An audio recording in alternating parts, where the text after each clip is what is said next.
IPL 2026 के अंदर match number 27 जो कि चेन्नई सुपर किंग्स और सनराइजर्स हैदराबाद के बीच में खेला जाएगा राजीव गांधी इंटरनेशनल स्टेडियम हैदराबाद के उस मैदान पर, जो कि एसआरएच का अपना होम ग्राउंड तो है ही, लेकिन यहां पर किस तरीके की पिच मिलेगी जो कि जनरली लाल मिट्टी की होती है, लेकिन वो किस तरीके से परफॉर्मेंस देती है पहली इनिंग और सेकंड इनिंग की बैटिंग के दौरान अपनी क्वालिटी की बेसिस पर, जहां पर ड्यू के क्या चांसेस बनते हैं वो भी देखना बहुत जरूरी होगा। उसके अपडेट्स तो आगे आपको मैं पिच रिपोर्ट के अंदर दूंगा, और प्रॉपरली जो दो मुकाबले यहां पर खेले जा चुके हैं उसके हिसाब से भी पिच को काफी हद तक समझाने की कोशिश करूंगा, और उसी की बेसिस पर दोनों टीमों की तरफ से जो भी टीम पहले बैटिंग या बॉलिंग करेगी उसके हिसाब से कौन से बेस्ट बॉलर्स होंगे, कौन से बेस्ट बैटिंग ऑप्शंस होंगे, वो पूरी तरह से आपको यहां पर मैं कंक्लूड करते हुए इस पूरे वीडियो को अगर आपने देख लिया तो आप समझ जाएंगे कि कैसे टीम आपकी बनने वाली है। टॉस जीत करके जो भी टीम बैटिंग या बॉलिंग जो भी करेगी उसके हिसाब से, तो पूरा वीडियो शुरू से अंत तक जरूर देखिएगा। फिलहाल अगर हम बात करें एसआरएच की, तो 5 मुकाबले इस टीम ने भी खेले हैं, अभी तक चेन्नई ने भी 5 मुकाबले खेल रखे हैं, और दोनों ही टीमें 3-3 मुकाबले उसमें से हारी है, 2-2 जीती हैं। बस अंतर यह है कि एसआरएच का जो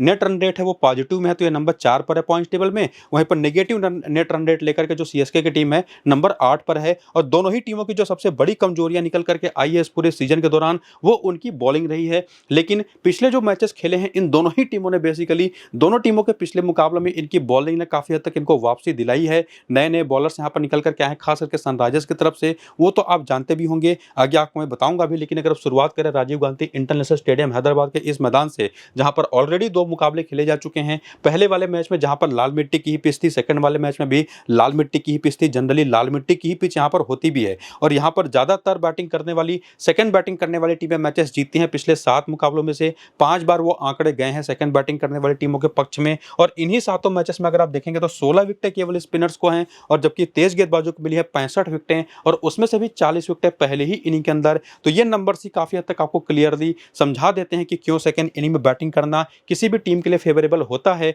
लेकिन उसका रीजनिंग क्या रहता है अगर आप उसको भी समझने के लिए चलें, इस पहले मैच के स्कोर की तरफ, जहां पर सनराइजर्स ने पहले बैटिंग करी, 156 रन बनाए 9 विकेट के नुकसान पर, 6 विकेटें पेस ने ली, 2 विकेटें स्पिन ने ली, 22 के स्कोर पर ही पहले 6 ओवर में इनकी 3 विकेटें गिर गई थी। लेकिन ये जो 3 विकेटें इनकी गिरी थी पावर प्ले के दौरान, उसमें कोई बहुत ज्यादा गेंद स्विंग कर रही थी, सीम की मूवमेंट दिखा रही थी, वो कोई बड़ा रीजन था नहीं। एक्चुअली ट्रेविस हेड हो गए, या अगर हम बात करें तो इनके जो दूसरे बैटर हैं अभिषेक शर्मा, वो हो गए अल्ट्रा एग्रेसिव शॉट्स खेलने के चक्कर में वो दोनों आउट हुए थे मोहम्मद शमी की गेंद पर, और दोनों के दोनों एज लगा करके अपने बैट पर आउट हुए थे। उसमें इनकी कमाल की बॉलिंग का कोई खास हाथ था नहीं। हाँ, चूंकि शमी ने देख लिया था पिच को, बल्ले पर फंस करके पहुंच रही थी गेंद शुरुआत से ही, और इसी वजह से उन्होंने स्लोअर वंस करी, और वो उनकी चतुराई काम आई। शुरुआती 2 विकेटें वहीं पर गिर गई। तीसरी जो विकेट गिरी थी ईशान किशन की इस मैच के अंदर पावर प्ले में, वो जरूर प्रिंस यादव ने सामने से, जो लखनऊ की तरफ से खेलते हैं, कमाल की इन स्विंगर करी थी। और उसके जवाब में जब सेकंड इनिंग के अंदर थोड़ी सी ड्यू भी आ गई, बहुत ज्यादा नहीं, हल्की ही ड्यू अभी रिसेंट टाइम में आ रही है,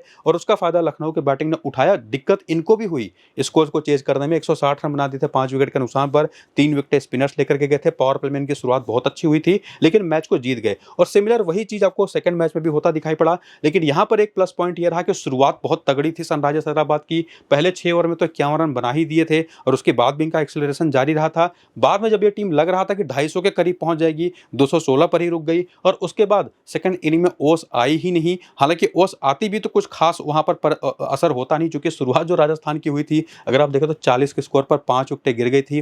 प्रफुल्ल हिंगे ने शुरुआत में ही आकर के 3 विकेटें ले ली, साकिब हुसैन ने 1 विकेट ले लिया, अंत में दोनों ने 4-4 विकेटें ली, और उस मैच में राजस्थान की टीम किसी तरह से 159 के स्कोर तक फिर भी पहुंच गई, जबकि लग रहा था कि 50 के अंदर ही ना ऑल आउट हो जाए। तो ये चीज उन्होंने कम से कम राजस्थान की टीम ने दिखाया 159 तक पहुंचने के बाद, कि यहां पर जो बैटिंग कंडीशंस है खास करके सेकंड इनिंग में, वो बेटर हो जाती हैं पावर प्ले के बाद, अगर शुरुआत में बहुत ज्यादा विकेटें कोई टीम ना गिरा दे। और जो विकेटें इनकी गिरी भी थे ना, वो खराब शॉट्स की ही वजह से ज्यादातर गिरी थी। हाँ, प्रफुल्ल हिंगे ने बड़ी अच्छी बॉलिंग करी थी, और उनका लक भी थोड़ा सा बेहतर था, और खराब शॉट्स भी थे राजस्थान के बैटर्स के, चाहे वो वैभव सूर्यवंशी हो चाहे जायसवाल हो, और उसकी वजह से उनकी विकेटें कुछ गिरी थी। तो ओवरऑल क्या यहाँ पर होता है पिच के ऊपर, कैसी मिट्टी की पिच होती है, वो तो मैंने आपको क्लियर कर दिया। लेकिन आज के मैच में कौन सी पिच यूज होगी, क्या वो पिछले मैचेस वाली पिच ही है या कोई फ्रेश विकेट मिलेगी, वो आपको मैं टेलीग्राम और व्हाट्सएप चैनल पर अपडेट कर दूंगा। ओस के क्या चांसेस रहेंगे ये भी बता दूंगा। तो जाकर के मेरे टेलीग्राम और व्हाट्सएप चैनल को ज्वाइन करिए, क्योंकि यहीं पर आपको फाइनल टीम में मिलेगी, और जो लिंक है टेलीग्राम और व्हाट्सएप चैनल को आपको मिलेगा मेरे इसी वीडियो के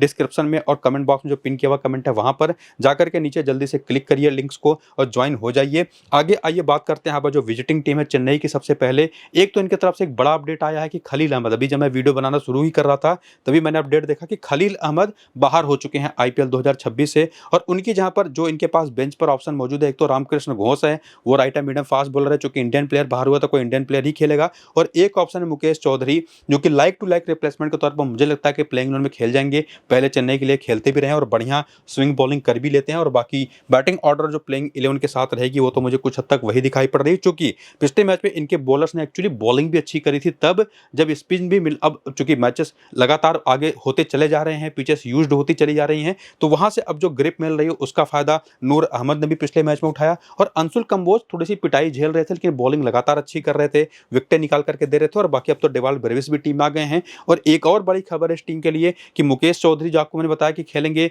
बहुत ज्यादा पॉसिबिलिटीज हैं खलील अहमद की जगह पर। हालांकि एक रामकृष्ण घोष का भी ऑप्शन इनके पास है। लेकिन इस मैच में एक और जो अपडेट है वो ये कि इनके जो थाला है, महेंद्र सिंह धोनी, एक्चुअली पूरे इंडिया के ही थाला हैं, वो ट्रैवल कर रहे हैं टीम के साथ, जो कि इसके पहले ऐसा देखा नहीं गया था। अब वो टीम के साथ ट्रैवल कर रहे हैं, यानी कि हो सकता है कि आज के इस मैच वो खेल भी जाएं। हालांकि उससे हमारी टीम में कुछ खास चेंजेस नहीं होंगे, लेकिन वो खेलेंगे कि नहीं खेलेंगे वो खबर काफ़ी लोगों के लिए बहुत इंपॉर्टेंट होती है, तो आपको मैंने बता दिया।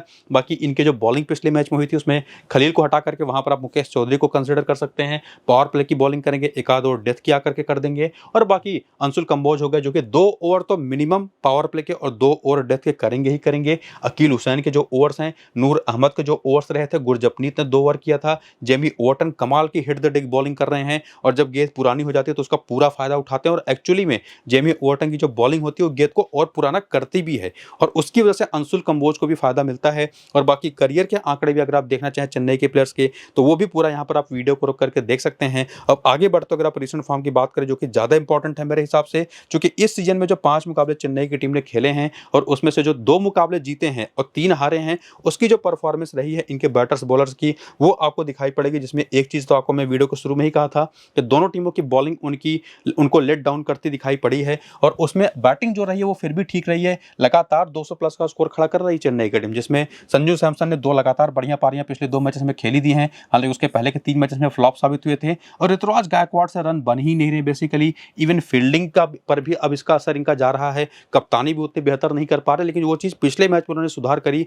आज इनसे काफी उम्मीद रहेगी, ये चीज ध्यान में रखिएगा। बाकी आयुष महात्रे कमाल के फॉर्म में रहे हैं, तो चाहे बात करें संजू सैमसन की, चाहे आयुष महात्रे की, और इवन डेवाल्ड ब्रेविस, जिन्होंने फिर भी गिरते पड़ते 41 रन पिछले मैच में बना दिए, और तब बना दिए जबकि इनके बल्ले पर गेंद आ नहीं रही थी, शॉट्स इनसे लग नहीं रहे थे। ओवरऑल फिर भी स्ट्राइक रेट अगर आप इनका देखेंगे तो बहुत अच्छा है। और ऐसी कंडीशन में मैं किसी भी बैटर को पिक जरूर करता हूं, अगर वो अच्छे फॉर्म में नहीं होने के बावजूद भी इतने रन बना दे तो मान करके चलिए कि उसके साथ उसकी किस्मत भी है, तो आप उसको जरूर पिक करेंगे। एक और ऐसा एग्जाम्पल प्रभसिमरन सिंह का भी आपने देखा होगा, शुरुआत के 2-3 मैचेस में बहुत ही रस्टी होकर के खेल रहे थे, लेकिन रन्स फिर भी बना दे रहे थे, और अब तो वो कमाल ही खेल रहे हैं बेसिकली। और बाकी इसके बाद आते हैं सरफराज खान, फॉर्म में तो ये भी हैं, लेकिन चूंकि ऊपर से 3 बैटर्स हम ऑलरेडी ले ही चुके हैं, तो अगर आप चाहें तो इनको ट्राई कर सकते हैं, लेकिन मैं प्रेफर करूंगा शिवम दुबे को, क्योंकि कभी इनकी बैटिंग ऑर्डर नीचे होती है, कभी ऊपर होती है, तो थोड़ा सा वो रिस्क तो जरूर रहता है। और इसी वजह से अगर आप चाहें तो शिवम दुबे को छोड़ करके ऋतुराज गायकवाड़ को या तो सरफराज खान को भी पिक कर सकते हैं। ज्यादा सेफ रहेगा कि आप ऋतुराज गायकवाड़ के साथ चले जाइए शिवम दुबे की जगह पर। लेकिन उसी में जब बात आते हैं आगे, तो जेमी ओवरटन और अंशुल कंबोज जैसे 2 ऐसे शानदार बॉलिंग ऑप्शन इस टीम के पास अब अवेलेबल हैं, जो कि 100% आपकी टीम में होने ही चाहिए। बाकी नूर अहमद ने भी अब जिस तरीके की बॉलिंग कर दी है पिछले मैच में, खास करके उसके बेसिस पर यह भी एक स्ट्रॉन्ग ऑप्शन हो जाते हैं, खास करके तब जब सामने की टीम के जो बैटर्स है, जिसमें जो लेफ्ट हैंडर से टॉप ऑर्डर पर तीनों, उनको परेशान ये कर सकते हैं। और उसके बाद खलील अहमद तो टीम से बाहर हो ही चुके हैं, लेकिन इनकी जहां पर जो मुकेश चौधरी आए हैं, एकदम लाइक टू लाइक रिप्लेसमेंट है, तो वो बहुत इंपॉर्टेंट रहेंगे। लेकिन देखना पड़ेगा खेलेगा कौन, तो वो तो हमको निश्चित तौर पर टॉस के ही बात पता चलेगा। गुरजपनीत ने पहले मैच में इंप्रेस किया, दूसरे मैच में पिट गए। अकील हुसैन कुछ खास ज्यादा इंप्रेसिव बॉलिंग कर नहीं पा रहे, लेकिन ओवरऑल जो फॉर्म प्लेयर्स का है उसके हिसाब से आप ये कह सकते हैं कि कुल मिलाकर के ये 7 बेस्ट ऑप्शन इस टीम के पास मौजूद है, जिनको मैक्सिमम अपनी टीम में आप लेके जा सकते हैं। लेकिन उसमें भी अगर आप बैटिंग वाइज देखेंगे तो ये 3 ही ऐसे ऑप्शन हैं जो कि ओवरऑल यूटिलिटी वाइज बेस्ट रहेंगे आपकी टीम में आने के लिए। हाँ, इसमें आप नूर अहमद को बाहर भी कर सकते हैं अपनी टीम से, पहली इनिंग की बॉलिंग हुई तभी, सेकंड इनिंग की बॉलिंग में नहीं।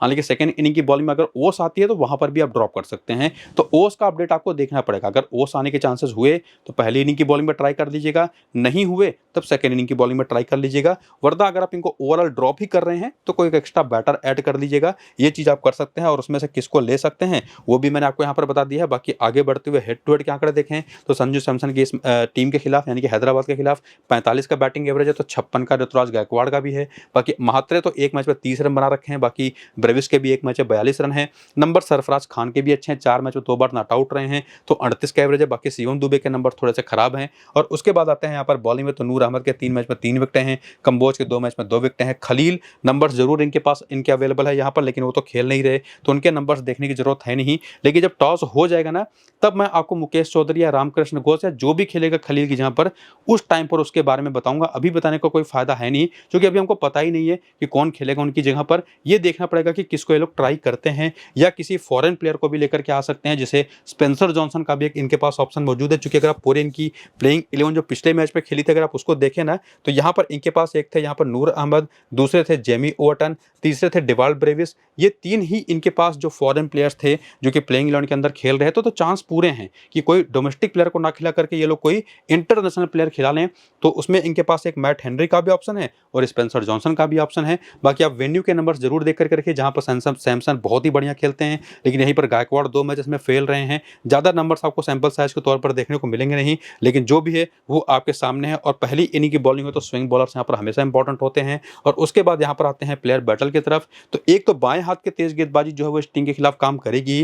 बाकी संजू सैमसन शिवम मावी पर 25 गेंद पर 34 रन बना करके 5 बार आउट हो चुके हैं, जो कि फिलहाल अभी खेलते दिखाई नहीं पड़ रहे हैं मुझे। हर्षल पटेल ने भी इनको फंसाया है कई बार, और जनरली जो स्लोअर वंस बॉलिंग होती हैं वो इनको दिक्कत देती है। बाकी left arm medium pace bowling पर फंसते हैं आयुष मात्रे। ऋतुराज गायकवाड़ की कमजोरी है लेग स्पिन बॉलिंग, हालांकि अभी इस टाइम तो जिस तरीके के फॉर्म में है कोई भी आउट कर रहा है इनको। बाकी शिवम दुबे जो कि स्पिन वैसे तो बहुत अच्छी खेलते हैं लेकिन लेफ्ट आर्म ऑर्थोडॉक्स पर ये भी फंसते हैं। उनादकट और लिविंगस्टन पर भी विकेटें देते रहे हैं। बाकी डिवाल्ड ब्रेविस को भी हर्षल पटेल ने एक बार और left arm medium pace bowling पर 134 रन बना करके 5 बार आउट हो चुके हैं।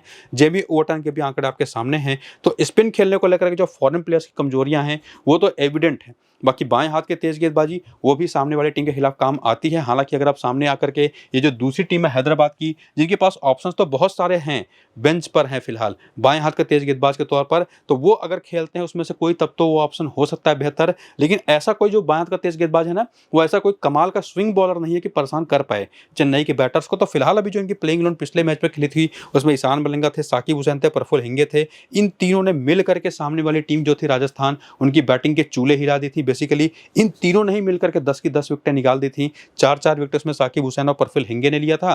प्रफुल्ल हिंगे की खासियत है कि लाइन और लेंथ और प्लस स्विंग कराने की एबिलिटी दोनों तरफ, और साकिब हुसैन ये भी थोड़े बहुत स्विंग करा लेते हैं, लाइन और लेंथ भी इनके ठीक है। इनकी पेस थोड़ी सी ज़्यादा है कंपेयर अगर आप करें प्रफुल्ल हिंगे से। और ईशान मलिंगा को तो आपने देखा ही है, हेड द डेक बॉलिंग करते हैं। बाकी इनके पास शिवांग कुमार जैसा स्पिनर है, हर्ष दुबे जैसा लेफ्ट आर्म ऑर्थोडॉक्स बॉलर है, अनिकेत वर्मा जैसा फिनिशर है, उधर सलील अरोड़ा है, नीतीश रेड्डी है जो कि कभी कभार 1-2 ओवर कर देते हैं, क्लासन है, किशन है, बाकी अभिषेक शर्मा और ट्रेविस हेड भी हैं। और उसके बाद इनका जो बेंच है जिसमें से एक और अपडेट यहाँ से इनकी तरफ से आया है कि डेविड पेन अभी जब मैं वीडियो बनाने वाला था उसके पहले मैंने देखा ये भी टूर्नामेंट से बाहर हो चुके हैं। उसके पहले ब्रायडन कार्ड्स तो ऑलरेडी बाहर हो गए थे। अभी इन्होंने रिप्लेसमेंट अनाउंस नहीं किया है, हालांकि उसकी मुझे जरूरत अभी फिलहाल लग भी नहीं रही कि ये लोग करेंगे, देखना पड़ेगा। लेकिन फिर भी ये कम से कम अपडेट फाइनल है कि डेविड पेन बाहर हो चुके हैं और प्लस ब्रायडन कार्ड्स भी वापस जा चुके हैं। बाकी इनकी बॉलिंग जो पिछले मैच में हुई थी उसके नंबर्स आप यहाँ पर देख सकते हैं। और उसके बाद आकर के करियर के आंकड़े आप जरूर देख लीजिएगा वीडियो को रोक करके। लेकिन आगे बढ़ते हो अगर आप रिसेंट फॉर्म देखें, और ये तो करियर के आंकड़े हैं, रिसेंट फॉर्म में आपको पता चलेगा कि जो 5 मुकाबले इन लोगों ने खेले हैं जिसमें बैटिंग इनकी फिर भी ठीक कर रही है, बॉलिंग इनकी एक वीकनेस साबित हुई थी। लेकिन पिछले मैच में जैसा मैंने आपको बताया कि प्रफुल्ल हिंगे ने 4 विकेट लिया, 4 विकेट पिछले वाले मैच में लेकर के गए थे जो दूसरे बॉलर थे साकिब हुसैन। तो उन दोनों ने जिस तरीके की बॉलिंग करी वो काफी बढ़िया पर्सपेक्टिव निकल करके तो आई हैं। बाकी ईशान मलिंगा ने भी 2 विकेट लिया था, तो 10 की 10 विकेट यही तीनों लेकर के गए थे। और इस मैदान पर वैसे भी आपको पता है स्पिनर्स का कुछ खास रोल होता नहीं, लेकिन फिर भी इनके पास जो ऑप्शंस हैं, चाहे हर्ष दुबे हो चाहे शिवांग कुमार हो, ये चीज हमको हमेशा देखनी पड़ेगी कि ओस के चांसेस कितने बनेंगे, उसके हिसाब से हमको डिसाइड करना है कि इनको लेके जाना है या नहीं। वरना आपके पास more than enough 3 bowling option इस टीम की तरफ से मौजूद हैं ही, आप इनको ट्राई कर सकते हैं। वरना सेकंड इनिंग में अगर ओस नहीं आ रही है तब ये दोनों बहुत अच्छे ऑप्शन हो सकते हैं आपकी टीम में जाने लायक, खास करके शिवांग कुमार एक लेफ्ट आर्म चाइनामैन बॉलर के तौर पर। और बाकी बैटिंग में तो इनके ऐसे ऐसे नाम है ना, चाहे क्लासन हो, किशन हो, अभिषेक शर्मा हो, ट्रेविस हेड हो, आप क्या ही नंबर देखेंगे जाकर के, देख के क्या ही कर लेंगे। ट्रेविस हेड बहुत अच्छे टच में है नहीं, और जो इन्होंने ये 18 रन, 38 रन, 46 रन जो भी पारियां खेली हैं बहुत ही रस्टी दिखाई पड़े, बल्ले पर गेंद इनकी आ नहीं रही है। तो लेकिन फिर भी आप उनको ड्रॉप तो कर नहीं पाएंगे। और बाकी अभिषेक शर्मा भी एक मैच में कमाल करते हैं, अगले मैच में बिना खाता खोले आउट हो जाते हैं और उनको भी आप नहीं ड्रॉप कर सकते। ईशान किशन ने तो पिछले मैच 91 रन बनाए थे, क्लासन कंसिस्टेंटली रन बना करके दे रहे हैं। नीतीश रेड्डी भी बहुत अच्छा खेल रहे हैं। तो इस टीम की तरफ से तो ऑप्शंस आपके पास बहुत सारे हैं, जिसमें ये 3 बॉलर और खास करके ऊपर से टॉप ऑर्डर के 5 बैटर्स जो कि सीधे टीम में आपके आ सकते हैं। तो ये 8 ऑप्शन तो ऑलरेडी हैं, लेकिन चेन्नई की तरफ से भी आपको कम से कम 5 से 6 ऑप्शन तो लेने ही हैं, 5 तो मिनिमम, तो 6 ही प्लेयर आप इधर से लेके जा सकते हैं। तो अगर आप ये तीनों बॉलर्स पिक कर रहे हैं तब तो आप कोई 3 बैटर ही लेके जा सकते हैं, वरना किसी एक बॉलर को ड्रॉप करके आप किसी एक बैटर को एक्स्ट्रा बढ़ा सकते हैं। वो किसको लेंगे आप, आपके ऊपर डिपेंड करेगा। मैं ये चीज़ आपको बता दूंगा फाइनल टॉस के बाद, क्योंकि हम जब देख लेंगे कि कैसी पिच है, कैसी कंडीशंस बनते दिखाई पड़े। चूंकि प्रफुल्ल होंगे ना, सेकेंड इनिंग की बॉलिंग में उतना काम नहीं आने वाले हैं, पहली इनिंग की बॉलिंग में काम आ जाएंगे। तो वो सारी चीज़ें हम टॉस के बाद क्लियर कर लेंगे। बाकी इस मैदान पर आंकड़े, अगर इस टीम के खिलाफ अगर आप आंकड़े देखें हैदराबाद के प्लेयर्स की जो सामने चेन्नई की है, तो वो उतने इंप्रेसिव आपको किसी की दिखाई नहीं पड़ेंगे। किशन ने फिर भी ठीक ठाक खेल रखा है, थोड़े बहुत नंबर अच्छा आपको यहाँ पर अभिषेक शर्मा के दिखाई पड़ेंगे। ट्रेविस हेड कभी कुछ खास नहीं कर पाए, 3 ही मैच खेले एक्चुअली, 63 रन है, बाकी अनिकेत के एक मैच में 19 रन है। हर्षल पटेल के आंकड़े बहुत अच्छे हैं जनरली सभी टीमों के खिलाफ, लेकिन ये सीजन इनका बहुत ही खराब गया है।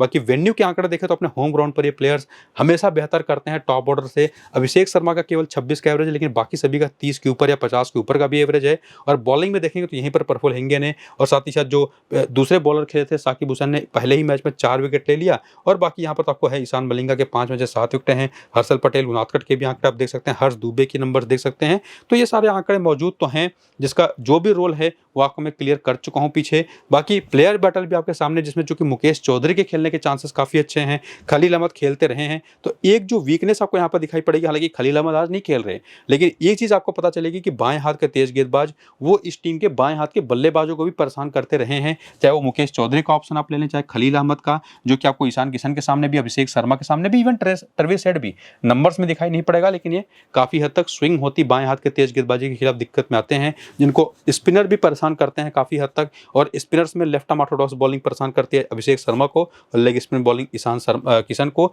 और रिसेंट टाइम में हमने देखा कि ऑफ स्पिन पर भी ये लोग फंसते हैं। और बाकी क्लासन स्पिन तो बहुत अच्छी खेलते हैं, ऑफ स्पिन पर आंकड़े हालांकि 10 बार आउट हुए हैं, लेकिन 287 रन बना करके, तो 28-29 का एवरेज फिर भी है।